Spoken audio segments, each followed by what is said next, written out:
Humans are social creatures. I've read, I would say, a lot of self-help books on how to talk to people. Hi! If you clicked on this video, I'm guessing you want to learn how to talk to people, but I'm possibly the most shy, awkward, introverted person you've ever met.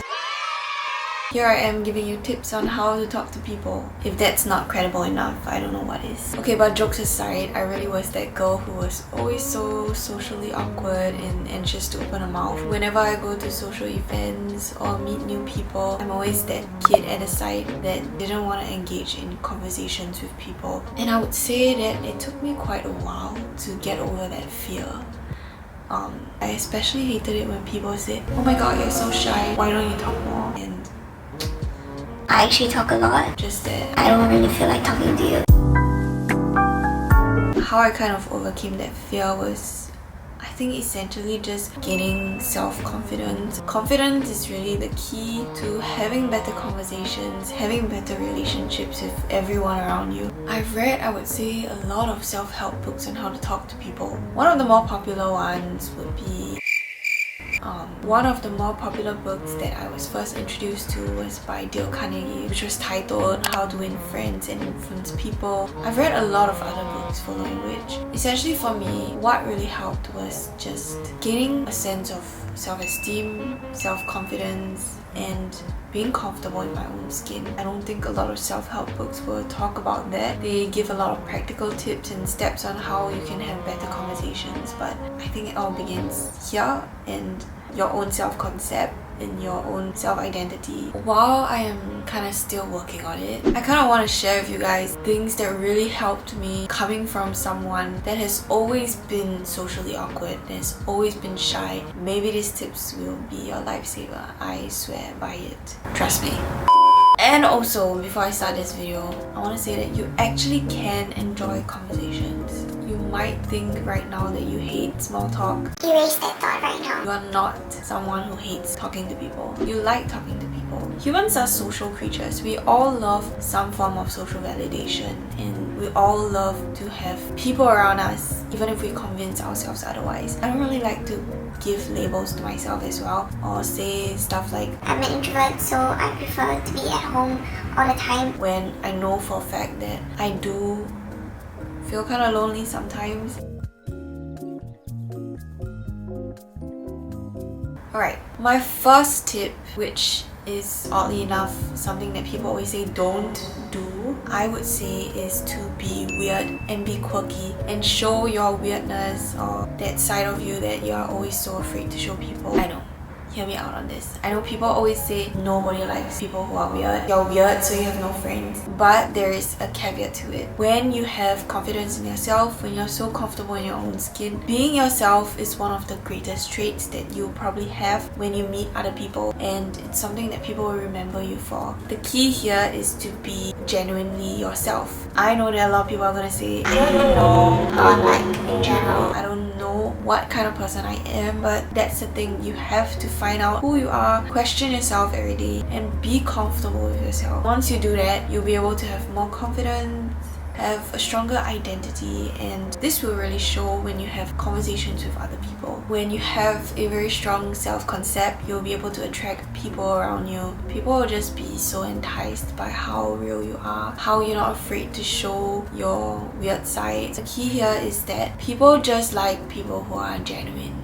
People just like people who are genuine. Yeah, people just are attracted to things that are real. If you're always holding yourself back and trying not to say things that will make you screw up, people can sense that you are not going to enjoy that conversation. The other party will definitely also not enjoy that conversation. So be willing to let loose a bit and show your personality more. Honestly, at the end of the day, everybody is so worried about how they portray themselves to other people. If you can be that person that doesn't really give a about what people think and show up for who you are, I feel like that is a really enduring quality of people that I meet. I will instantly be more drawn to them. Essentially, conversations are just a fun activity. It doesn't need to be so stressful. And I think we put a lot of thought into it that it kind of overrides the fun of it. That's why we have all these self-help books on step 1 you need to do this, step 2 you need to do that, which is good, I guess, in some aspects if you don't really know how to begin. But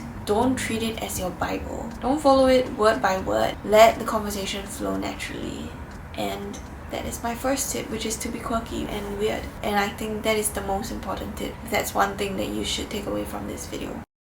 And the second tip that I have, I always have this thought at the back of my head that people just don't like me.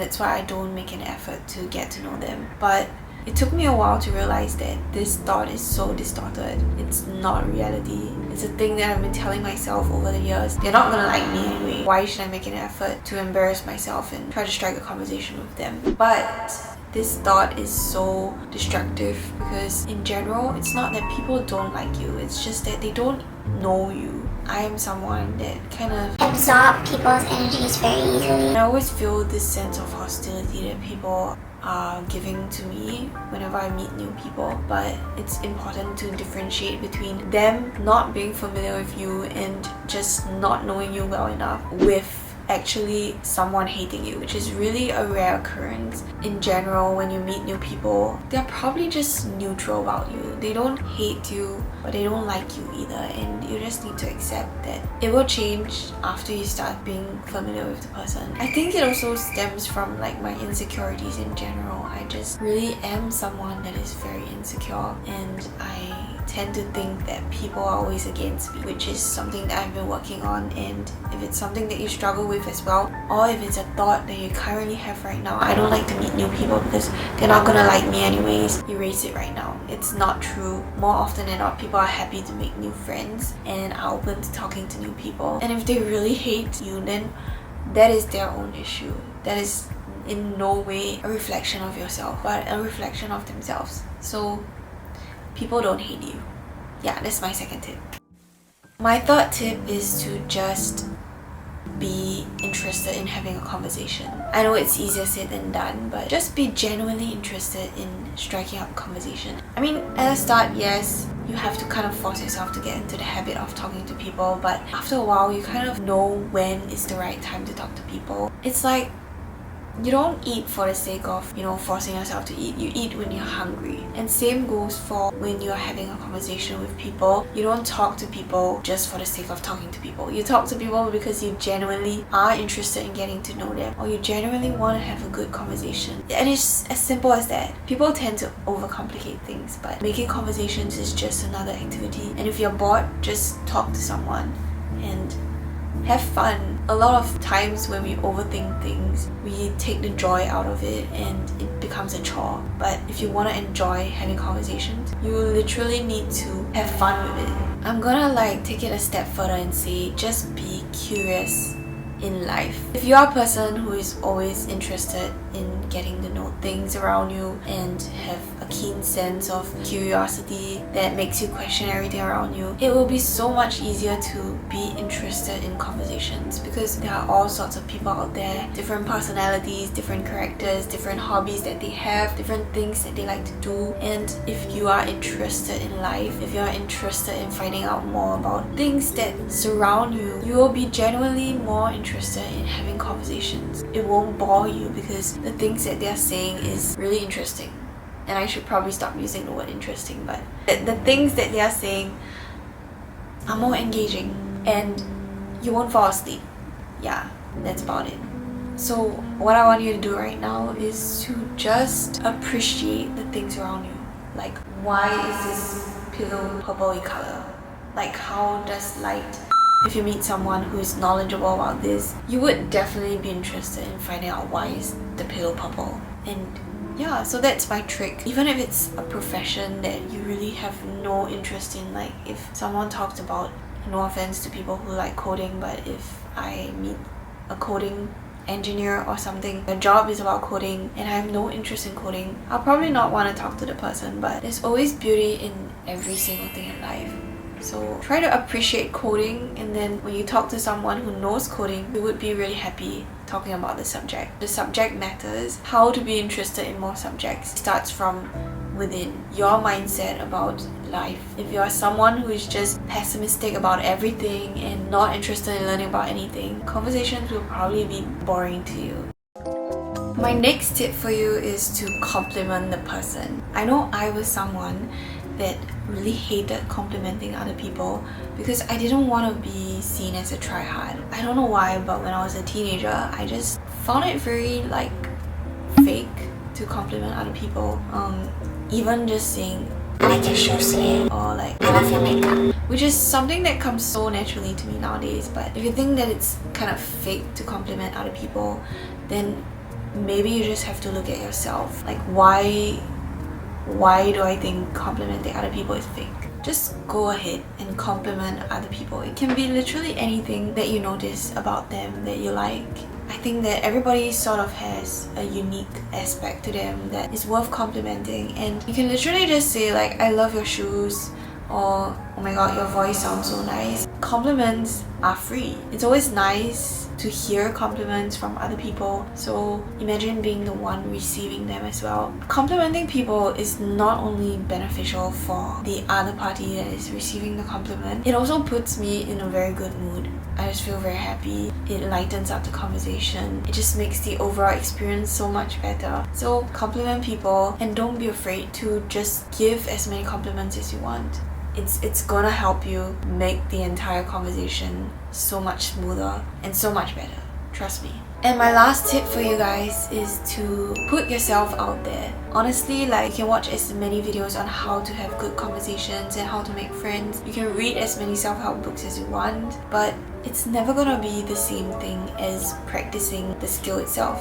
As I said, it is a skill. You don't learn how to drive by watching driving videos or reading practical books. You don't learn how to cook by reading cookbooks and expecting yourself to be a master at this skill overnight. It's not gonna happen until you practice it, until you try again and again. This involves failing. Yes, there are a lot of awkward conversations that I've had in my life, but they are learning experiences, and if you take it as that and continue trying, eventually it's gonna be natural to you like any other skill. Just like how I suck at driving, but the more I drive and hopefully not get into accidents, the better I become at driving. I mean, there are a couple of times where I nearly met with accidents, but we just hope that, you know, it doesn't get at that point where your life is gone. Driving can kill you, but conversations can't kill you. Unless you offend someone and they hate you and they try to kill you. But just go out there and practice conversing with people. Fail a few times, laugh at your failures, make awkward conversations. It's a vicious cycle as well. If you are always holed up at home telling yourself that you're bad at conversations, it's gonna become a self-fulfilling prophecy. You're gonna believe that you are not good at conversations. But if you tell yourself that I'm gonna start practicing, you know, making small talk with people in small increments, eventually you're gonna get better at it. Once you get better at it, you have more confidence, and the more confidence you have, the better you get at it. You're gonna identify yourself and label yourself as someone who is good at talking. You just need time, you just need effort, you just need to believe, and you need to practice. Yeah, so it's a few things. Speaking of which, I should probably heed my own advice and actually hit my friends up. I guess I have not had human interaction for the past few months, which is ironic why I'm doing this video right now. But I would tell you right now that I've made a lot of progress from where I was 5 years ago, or even a year ago. I really am proud of myself, and I really hope that you guys can be proud of the person that you can be in maybe a year's time, maybe a month's time. Who knows? That's deep, but yeah, right. I'm definitely more confident now and more comfortable with my own skin, and I'm still trying every day, but conversations are fun. You just have to think that way and believe in it. So I hope you guys enjoyed this video, even though I kind of contradicted myself a few times. But if you like this video, please remember to give it a thumbs up and subscribe if you haven't already. And till next time, bye guys. I'm possibly the most awkward, socially inept, awkward. I'm possibly the most awkward, socially inept, shy hermit that you'll probably find.